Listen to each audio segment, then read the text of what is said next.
Guess you don't count. That's what my sister said when the seating chart put me outside by the trash cans. The hallway smelled like lilies and bleach. I could hear the DJ inside, counting down to the first dance. My mother adjusted her pearls. My father looked away. I tightened my grip on the gift I'd wrapped the night before, smoothed my wine-colored dress, and chose silence. No argument, no tears. I stood up and walked out into the Vermont air. 5 minutes later, the chandeliers went quiet, and a scream cut the room in half. Here's what happened next. The Vermont air was sharp that morning, the kind that smells like pine and money. My sister Leia had chosen the lakeside resort for its European charm, the kind of place where people took photos just to prove they'd been invited. The glass ballroom overlooked the water, strung with orchids and candles floating in crystal bowls. Every table inside shimmered under the chandeliers. Mine apparently was out by the trash cans. I'd driven up alone 3 hours from Boston, replaying Mom's last text in my head. Please, Amber, no drama today. It's Leia's day. That was all I ever was to her. An instruction, a warning label. Don't make noise. Don't take space. Don't remind anyone there's another daughter. Growing up, we were the cliché you see in family portraits, the golden child and the quiet one. Leia had ribbons and trophies. I had report cards no one looked at. She'd cry and get rescued. I'd fix things and get ignored. Mom said I was the easy one. Dad said I was independent. Both meant the same thing. Invisible was convenient. The last time I saw them all together was Thanksgiving 3 years ago. I remember the house smelling like burnt pie crust and lemon cleaner. Leia was in Portugal with her new boyfriend, and for once, the air felt light. Mom asked me to grab an old photo album from her vanity drawer. Instead, I found her little brown journal, edges soft from years of use. I flipped through it, curious, until I realized every page began the same way. Leia's first day of kindergarten, Leia's favorite meal, Leia's college acceptance. Not a single line about me, not my birthdays, not my name. When I asked why, Mom smiled like it was a silly question. You never needed the attention, honey. You were always fine. That night, I learned there are 2 kinds of forgotten, being lost and being erased. I thought about that journal as I walked toward the ballroom, my heels clicking on marble. Through the glass doors, I saw them posing for photos. Mom in champagne silk, Dad straightening his tie, and Leia glowing in white. She looked back once, saw me, and smiled the same way people smile at store clerks they won't remember. The coordinator intercepted me with her clipboard. "You're Miss Hayes?" she asked. "Yeah." Her polite smile faltered when she found my name. "You're listed for hallway seating." I laughed, waiting for her to correct herself. She didn't. Hallway seating, next to the trash cans. I followed her hand toward the small folding table by the service doors. From there, I could see the entire ballroom, every sparkle, every laugh. But there was a wall between us, literal and otherwise. I set my gift on the table, a small silver-wrapped box I'd spent hours picking out, and stared through the glass. Inside, Leia was raising her glass for a photo, Mom adjusting her veil. Outside, I sat in the cold draft and told myself the same lie I told for years. It's fine. You don't need them. But the truth was pressing against my chest, quiet and solid. Maybe I didn't need them, but that didn't mean they had the right to treat me like I never existed. I tried to disappear into the background like always, but the hallway wasn't quiet. Staff came and went through the service door, wheeling bins of melting ice, laughing under their breath. Every time it swung open, I caught flashes of the ballroom, chandeliers glittering, dresses swaying, my mother's hand on Leia's shoulder like a crown of approval. Then the laughter shifted. I looked up and saw Leia walking toward me, bouquet in one hand, veil trailing behind, like smoke. She stopped just short of the doorway. Her reflection doubled in the glass. Two versions of her. One adored inside, one cruel outside. Well, she said, tilting her head. Looks like they finally figured out where you belong. I blinked. What's that supposed to mean? She smiled the half smile I'd seen since childhood. The one she used before stealing the spotlight. Guess you don't count. The words landed so softly, I almost missed how sharp they were. Guess you don't count. Like it was math. Like I was a miscalculation. For a second, I said nothing. My throat went dry, the kind of dryness that comes from swallowing too much pride. Behind her, the photographer was calling, "Bride, we need you back in a shot." She didn't move. She wanted me to react, to cry, to beg, to prove her point. I didn't. I just looked at her long enough for her smile to twitch. You know, I said quietly, there's always been space for both of us. You're the one who keeps shrinking it. Her eyes narrowed. Oh, please, Amber. Not everything's about you. This is my day. You could at least pretend to be happy for once. I let out a small laugh, the kind that sounds like air escaping from a crack. You made sure I couldn't even sit in the same room. What exactly am I celebrating? For a moment, the mask slipped. I saw a flicker of something, fear maybe. Then she straightened, lifting her chin. You always twist things. Maybe Mom was right. You make everything difficult. Mom. The name hit harder than I wanted it to. I picture that brown notebook again. Every page filled with Leia's life, and none of mine. I'm not difficult, I said. You just never like that I see things the way they are. She rolled her eyes. You sound just like Dad, pathetic and bitter. Face it, Amber. Nobody needs your approval. Not here, not ever. She turned on her heel, leaving a trail of perfume and disdain. I watched her go, her white gown brushing the floor, and felt the familiar burn behind my eyes. But this time, it didn't hurt the same way. It burned cleaner. When the door closed behind her, I picked up the small silver box from the table. The gift I'd chosen the night before, wrapped in quiet patience.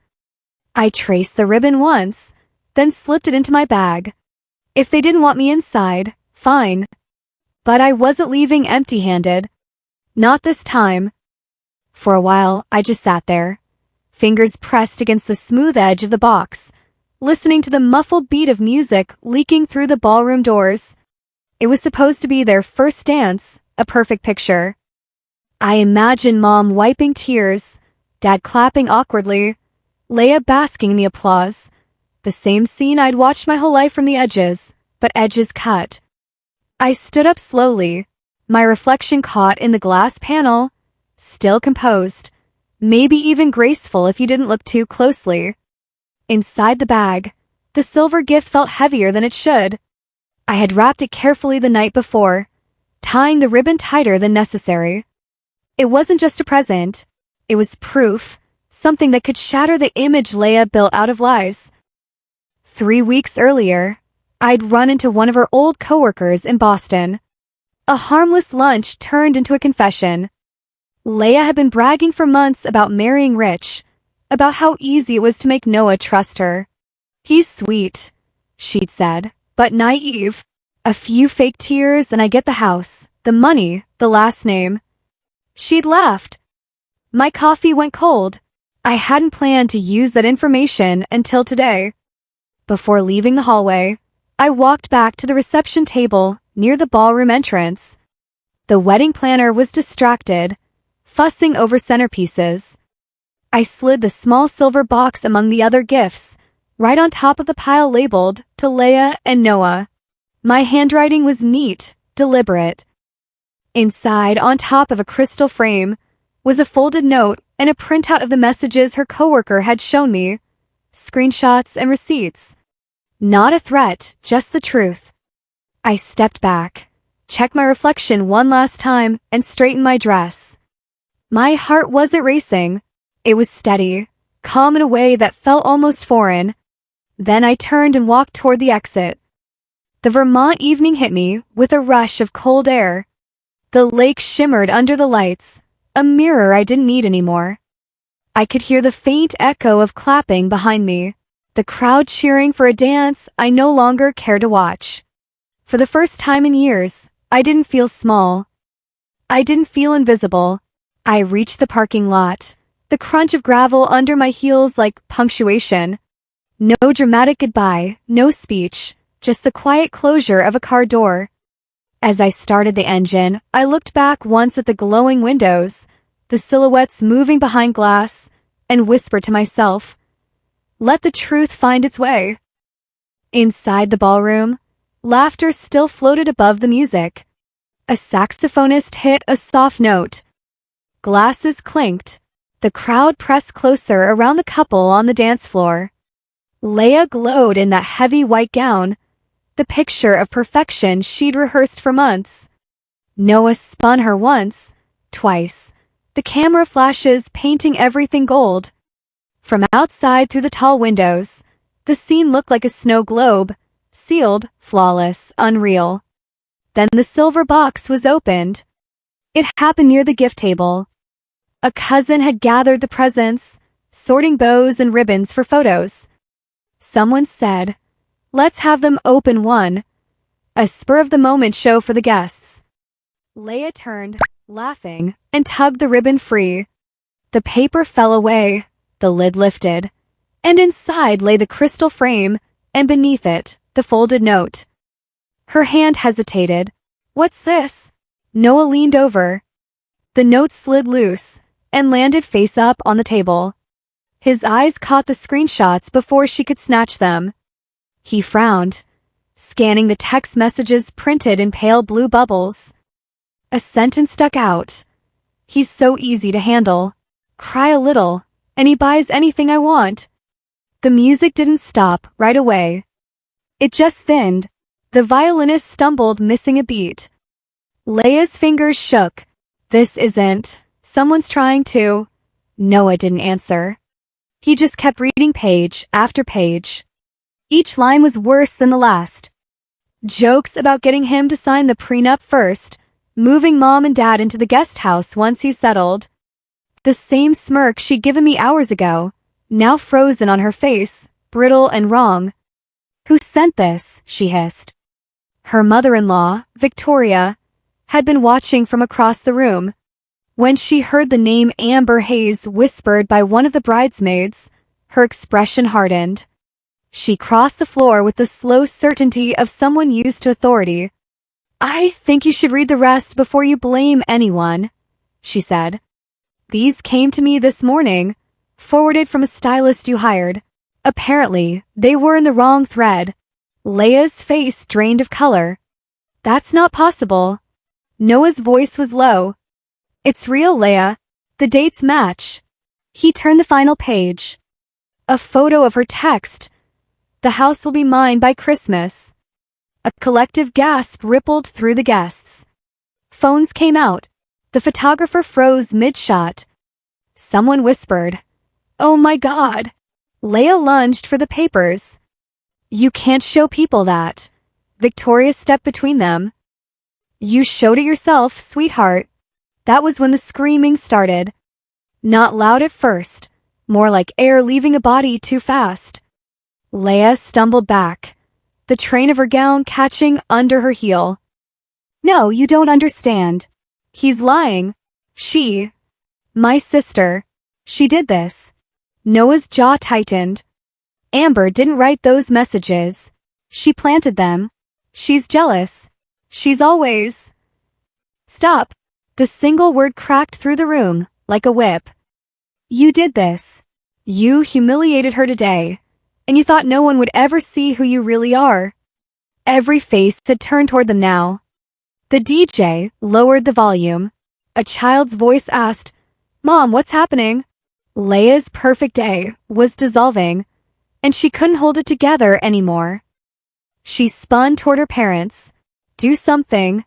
My mother, Maggie, stood pale and stiff near the head table, her champagne glass trembling. My father looked at the floor, lips pressed tight. For once, neither defended her. You knew, Noah said quietly, his voice shaking now. You knew exactly what you were doing. He reached into his jacket, pulled out a folded document, and set it on the table. This is an annulment petition. I already signed it. Leia stared at the paper like it was a live wire. You can't, Noah. You can't humiliate me like this. I'm not humiliating you, he said. You did that yourself. Someone turned off the music entirely. The room fell into a silence so deep it buzzed in people's ears. Then came the sound the guests would remember, crystal shattering as the frame hit the floor. Her voice cracked. She's behind this. Amber's behind all of it. Victoria exhaled slowly. Funny, the only thing your sister did was tell the truth. Outside, I'd stopped by the car engine idling. The glow from the ballroom windows flickered across the lake. I couldn't hear every word, but I heard the scream. It came sharp and high, echoing across the water, followed by the dull thud of a chair tipping. The sound I'd waited my whole life to hear, not out of cruelty, but closure. Inside, Leia's mascara streaked down her cheeks. You'll regret this, she shouted, voice breaking. Noah turned away, shoulders heavy. No, Leia, you will. He walked off the dance floor, followed by Victoria, the crowd parting around them like a tide. Mom reached for Leia's arm. Sweetheart, maybe we should step outside. Don't touch me, she cried, pulling free. You all wanted this. You never loved me enough. Her voice dissolved into sobs. Dad spoke quietly for the first time that night. You should apologize to your sister. The words stunned everyone, even Mom. But Leia only laughed, a sound so brittle it didn't reach her eyes. Apologize to her? She's not even family. Dad shook his head slowly. That's where you're wrong. He left at that, turning away, shoulders sagging as he followed the crowd toward the exit. By the time the lights dimmed and the staff began sweeping broken glass from the floor, Leia sat alone under the chandelier. Her dress, once dazzling, now looked heavy, wrinkled. The bouquet had fallen beside her chair. The same hands that had pushed me away now clutched air, desperate for something to hold. She never saw me. I was already gone. Through the fogged car window, I watched as guests hurried out into the parking lot, whispers trailing behind them. It's all over social media already. Did you see his face? That poor girl. No, the other one, the sister. I didn't feel triumph, just quiet. I rested my hand on the steering wheel and thought about the hallway. The smell of lilies and bleach, the folding chair that squeaked when I sat. How it all started with a seat by the trash cans. How it ended with the truth laid bare in front of everyone who had ever looked through me. Justice didn't always roar. Sometimes it whispered, "Now they see you." The scream faded, swallowed by the night. The lake went still again, glassy and calm. I turned the key, headlights washing over gravel, and drove away from the sound of my sister's perfect world collapsing behind me. By the time I reached Boston, the sky was beginning to gray.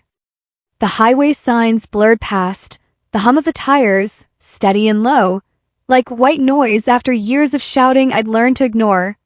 My phone buzzed nonstop in the cup holder. 16 missed calls from Mom, 3 from Dad, 1 from a number I didn't recognize. I didn't check any of them.